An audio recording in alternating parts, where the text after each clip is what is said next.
Hi, and welcome to EcoFounder TV. You're here with me, Great. George Gray, and today on the show I've got Carrie Norton from Green Business Basecamp. Carrie has a long-standing background in green technology, green business, and startup in general. She's been involved with the startup industry since 2000 and has been working on Green Business Basecamp to help entrepreneurs in green and sustainable businesses help gain the skills they need to launch their ventures. So, welcome to the show, Carrie. Thank you so much. It's great to be here, George. Great, great. And so, why don't we jump into it? And one thing I really would be interested to find your take on, with all your experience and working with entrepreneurs and green technology and sustainability, is that there must be some common things that hold up entrepreneurs, and especially in these markets. From your experience and the things you've seen over the last few years working with Green Business Basecamp, what are some of the things that you see holding up entrepreneurs when they're first trying to get something off the ground? Yeah, so I mean, I've had the privilege of sort of working with entrepreneurs over a long enough period of time that I've seen sort of what's consistent and also what has changed. Um, but there are certain things that are, sort of inherent to the entrepreneurial journey that tend to trip people up in the beginning. And that's, why these scary statistics float around about the 80 to 90% failure rate. And so that is precisely why we designed the curriculum that we designed for Green Business Basecamp, is to provide a platform for entrepreneurs to get exposed to those most common challenges that they face in the early stages of designing and building their businesses. Hmm. So some of the most common themes that are not, frankly, unique to the green business sector, by the way, are that entrepreneurs have a great idea, but they're so in love with the idea that they're not thinking enough about how to operationalize that idea. Hmm. They can get caught up in sort of the froth or the hype around venture investing Right. and and investment in general, and they think that they want to put together a pitch deck and go out and pitch some angel investors or a VC firm, and that they're going to get a check. And that's just that's a myth, first of all. And secondly, as entrepreneurship has evolved, particularly in the kind of the context of the lean startup, more and more entrepreneurs are considering how to finance their ventures independently, or at least get along through the first several phases before they take in outside capital, so that they can enhance their valuation and work out some of the early kinks, so that they have more leverage in the negotiation with an investor. Hmm. So that's, I think, a common mistake, is seeking funding perhaps too early, or just assuming that it's going to be easier than it actually is. Hmm. And I think in what is unique, however, in kind of the green business context, is that there are a lot of people who are very passionate about saving the environment and saving the world, right? Right. And so they get inspired to think about how to build a business to do that, but either they don't have the sufficient business experience, or haven't done the work required to translate their passion into a legitimate business opportunity or business design.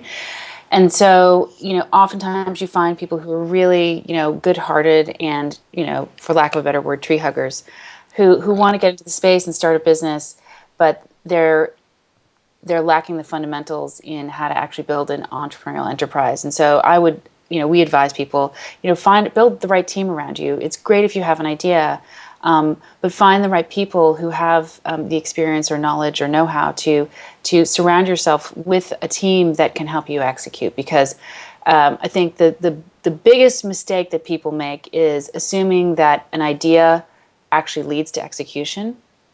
And Right. that is the most obvious place where people get tripped up. An idea is only an idea. And entrepreneurial success is really all about execution. And that's true no matter what business you're trying to start. Right. Okay. Great. And yeah, that's you've already given a few great tips there. With regards to overcoming some of those hurdles, the main tips are not seeking venture funding too early, um, building a good team, and focusing on execution. That's sort of what I picked out of that. Would you agree? Yeah, absolutely. Those are some top ones. And then, of course, having the discipline to stay focused Right. on not trying to be too ambitious. Mm, I think, people get starry-eyed. It's very easy to get starry-eyed and, have this great idea and fall in love with your idea.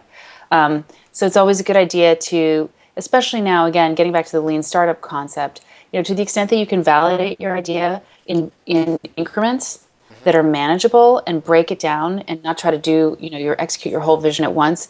It's so much easier to do that and it's so much more cost effective to do that now. And you can sort of test your ideas and build your audience and build your market in much more cost effective ways that help you build the case for your idea success, and in turn help you build your valuation, in turn help you do a lot of things and have more control over how you're building your enterprise.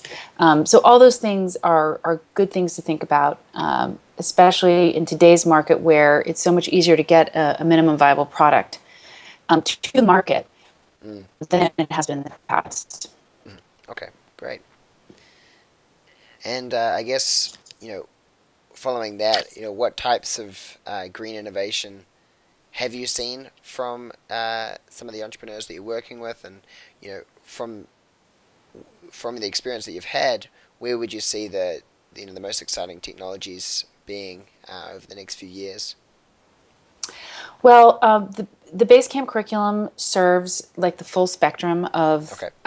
the of called the sustainability universe. We're all trying to find a better word than sustainability, but for now, that's one that at least people have a general appreciation for. So, hmm so we, in our workshops, we serve entrepreneurs who are working on biotechnology, or sorry, biofuels companies, e-commerce, sustainable e-commerce companies, hmm e-waste recycling companies. Really across the gamut. So, what is the whole host of products and services that can be developed to address the need for our economy to transition to a more sustainable future? hmm So, we don't discriminate, so to speak. Okay. However, and a number of those companies have made significant progress over the past several years, and naturally, some of them have, not. That's just par for the course. But what I'm excited about in particular for the next couple of years is I'm really interested in what's happening in the water space. Mm, I think that that's a critical place where we need to see innovation. Needless to say, coming out of the Paris talks, there are going to be a lot of people thinking about, well, how can we design innovations that continue to address the climate change challenges that we're inevitably going to experience. And so, how can you, for example, help companies think about risk mitigation in the face of climate change?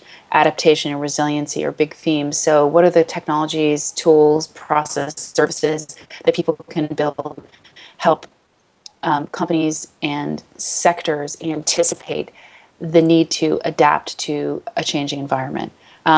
Health and wellness and sort of personal sustainability are big, kind of big themes hmm that folks like my friends at Obvious Ventures are thinking about. They're kind of coining this new term called world positive companies. So, not only how can you do less bad and not do any harm, but how can you actually enhance the world through either some social or environmental innovation?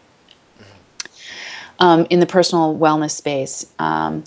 Resource efficiency, transparency, in and supply chain innovation are all big areas for how do you, if you think of a product's full life cycle or a service's full life cycle, what's the impact that it has from start to finish, from the beginning of its useful life to the end of its useful life, and how do you address the ways in which we can optimize product lifecycle development and resource efficiency across that value chain.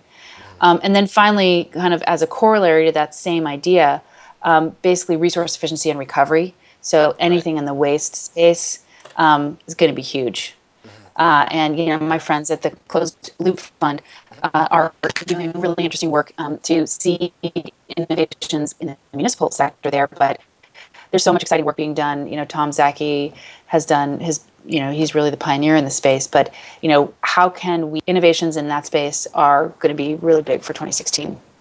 Okay, great, great.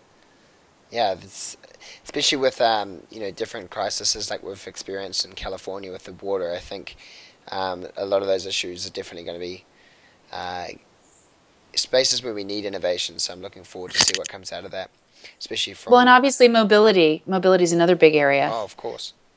But I think what's unique about some of these areas that we have to continue to be mindful about, and what makes this space unique, is that they're going to require public private partnerships for solutions. In other Hmm. words, a lot of these things require policy solutions in Hmm. order to be successful. Let's just take solar as one perfect example, solar or Hmm. wind, right?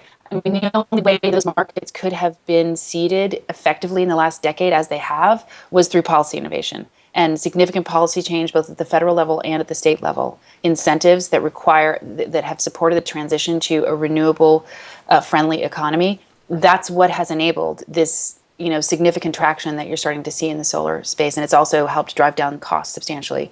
So, in the same vein, in the water space, these resources are resources that are generally publicly owned. So, how do we create innovations that both drive new markets, but also conform to the existing legacy infrastructures that are, in some cases privately owned? Hmm. So all of those questions are going to come up, and so that makes this a little bit more complex than some other areas. Yes, no, I definitely agree. Okay, well, thanks so much, Carrie. Just to kind of finish up there, I'd love to hear your take on the first steps that an entrepreneur should take when they've come up with an idea, or whether they're very early stage or just in the beginning. What do you kind of recommend to people through the Green Business Space Camp? So you broke up a little bit there, but I think I got the gist of your question. Yep. So, our curriculum again is designed to help very early stage entrepreneurs validate their idea Hmm. and think about all the steps that need to be taken to really develop a business plan, develop the right narrative to tell to potential investors, think carefully about the investment seeking process, think about how to develop the right team, about how to develop the right brand. But most importantly, what's unique about our curriculum and what I think is so essential about what we deliver to this market that no one else offers is the paradigmatic shift that is required for us to build next generation companies. And what I mean by that are thinking about the concepts of biomimicry and the cradle to cradle protocol and systems thinking and design thinking. Those fundamental principles of what it is that we're designing to serve our customers in the future, be they products or services. How do you embed sustainability into the DNA of your company, into the DNA of your product, into the DNA of your team, so that you are thinking about the impact of your product or services life cycle on its constituents from the very beginning?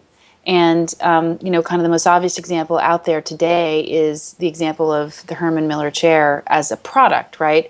But Hmm. that product was designed with the end of its useful life in mind at the beginning. And so it is completely reusable in a variety of ways at the end of its useful life. And we need to, as we emerge into this, what we're calling the circular economy, we're going to see more and more leading companies think about that from the very beginning. And our, school of thought, no pun intended, is that Right. we need entrepreneurs who are committed to investing in their careers and their time in developing social and environmental solutions to be thinking about the full impact of their business on communities and their customers from the very beginning. And so that requires a whole mindset change and a whole new set of tools that we can deliver and that we hope others will start to make available to entrepreneurs, because this is not a matter of frankly trying to be unique, although we think it's unique. Right now we need every entrepreneur to be thinking this way, or we're not going to get there. Couldn't agree more.